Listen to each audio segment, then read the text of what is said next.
Assalamualaikum warahmatullahi wabarakatuh. Izin Abang Kakak, Asisten Laboratorium Penginderaan Jauh dan Sistem Informasi Geografis Kelautan.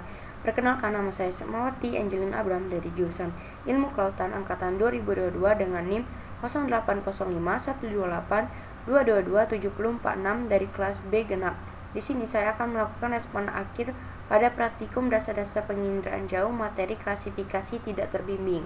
Baiklah, langsung saja ke materi, yaitu klasifikasi unsupervised melakukan pengelompokan data dengan menganalisis klaster secara otomatis dan menghitung kembali rata-rata kelas secara berulang-ulang dengan perangkat lunak komputer.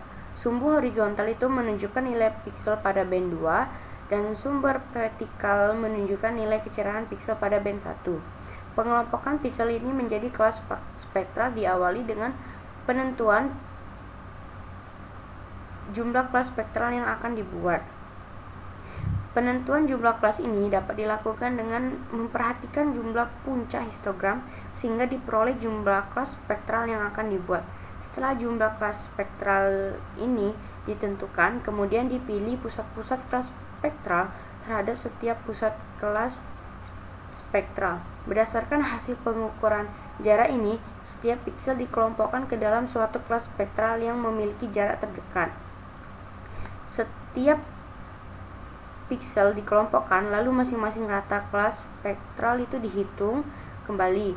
Kemudian dilakukan lagi pengukuran jarak setiap piksel terhadap rata-rata kelas baru, dan akhirnya piksel dikelompokkan ke dalam kelas spektral yang memiliki jarak terdekat. Parameter yang menentukan pemisahan dan pengelompokan piksel-piksel menjadi kelas spektral yaitu ada standar deviasi maksimum. Nilai standar deviasi maksimum yang sering digunakan itu berkisar antara 4,5 sampai dengan 7. Lalu yang kedua ada jumlah piksel minimum dalam sebuah kelas spektral itu dinyatakan dalam bentuk persen. Yang ketiga itu nilai pemisahan pusat kelas yang dipecah, dan yang keempat itu jarak minimum antara rata-rata kelas spektral berkisar antara 3,2 sampai 3,9. Proses pemisahan dan pengelompokan piksel-piksel menjadi kelas-kelas spektral terus diulangi dan akan dihentikan bila telah memenuhi salah satu ketentuan, yaitu jumlah iterasi maksimum. Jumlah iterasi dapat ditentukan sesuai dengan kebutuhan, dan jumlah piksel yang kelas spektralnya tidak berubah antara iterasi dalam persentase persen. Baiklah, langsung saja kita pertama itu buka software ArcGIS, lalu klik add data dan masukkan data yang sudah di-download di USGS, dan di sini saya mengambil daerah kajian Kota Pontianak. Lalu masukkan semua band 1 sampai band 8, lalu klik add dan ditunggu. Lalu jika sudah, kita lanjut ke tahap composite, yaitu bisa klik add to box di sini. Lalu jika sudah, ke data management tools, lalu ke raster, lalu pilih raster processing dan pilih composite band. Ditunggu. Jika sudah seperti ini, di input rasternya itu kita masukkan band 1 sampai band 7. Lalu di output rasternya itu kita klik ini. Lalu bisa kita masukkan di folder manapun yang kalian ingat, lalu buat new file geodatabase. Di sini saya beri judul praktikum dengan namanya itu composite. Jika sudah, klik save dan klik OK. Dan loading, ditunggu cukup waktu yang agak lama. Jika sudah seperti ini, artinya itu sudah berhasil untuk composite. Lanjut ke project raster, yaitu sama ke art toolbox, lalu ke data management tools, ke projection and transformation, pilih raster dan pilih project rasternya. Ditunggu. Jika sudah seperti ini, di input rasternya itu kita masukkan yang composite. Di output raster datasetnya itu di folder yang sama dengan nama composite project jangan ada spasi, lalu klik save. Lalu output koordinat sistemnya itu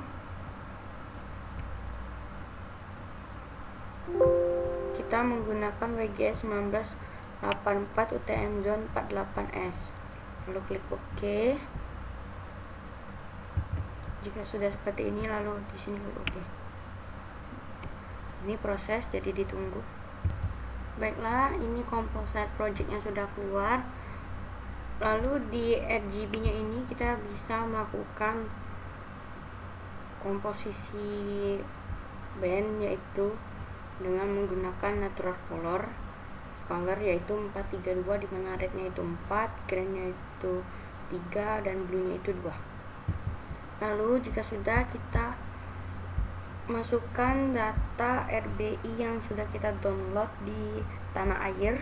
Di sini saya mengambil di Kota Pontianak. Lalu kita pilih yang RBI 50 ke administrasi ARS. Lalu klik ditunggu. Lalu kita kembali lagi ke Artbox untuk melakukan klip, yaitu masih sama menggunakan data management tools. Lalu pilih di raster dan pilih raster processing dan pilih clip dan ditunggu. Di input rasternya ini kita menggunakan composite project. Lalu di output externnya itu kita menggunakan data RBI yang sudah kita masukkan tadi. Lalu di use input feature for clipping itu di unchecklist, dan di output raster datasetnya itu kita kasih nama clip. Lalu klik save. Jika sudah seperti ini, lalu klik OK. Lalu ditunggu. Baiklah, jika sudah seperti ini, kita bisa unchecklist semuanya. Kita sisakan composite project. Maksud saya, kita hanya checklistkan bagian yang klipnya saja. Seperti ini, dengan klipnya itu kita ubah dengan RGB natural color, yaitu 432, dan maka tampilannya akan seperti ini. Lalu jika sudah seperti ini, di customize itu di bagian extensionnya itu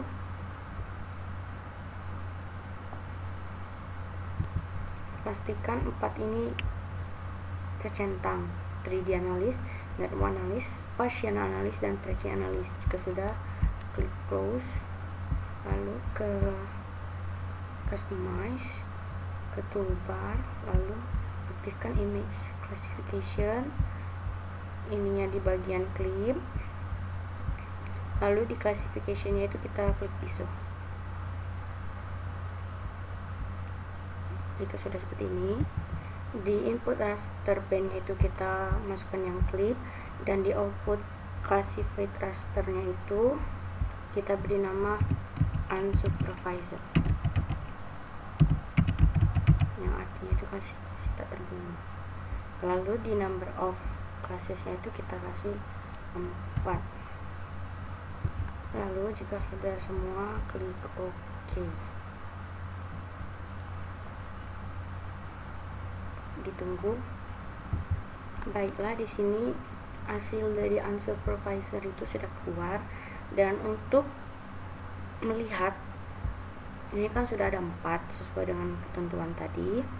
Lalu bisa kita lihat itu yang di nomor 1 itu kan warnanya coklat, dan warna coklat itu menunjukkan perairan, dan warna biru itu menunjukkan itu daerah pemukiman, dan warna hijau itu menunjukkan vegetasi karena ditumbuhin oleh tumbuhan, dan yang 4 itu masuk ke non vegetasi.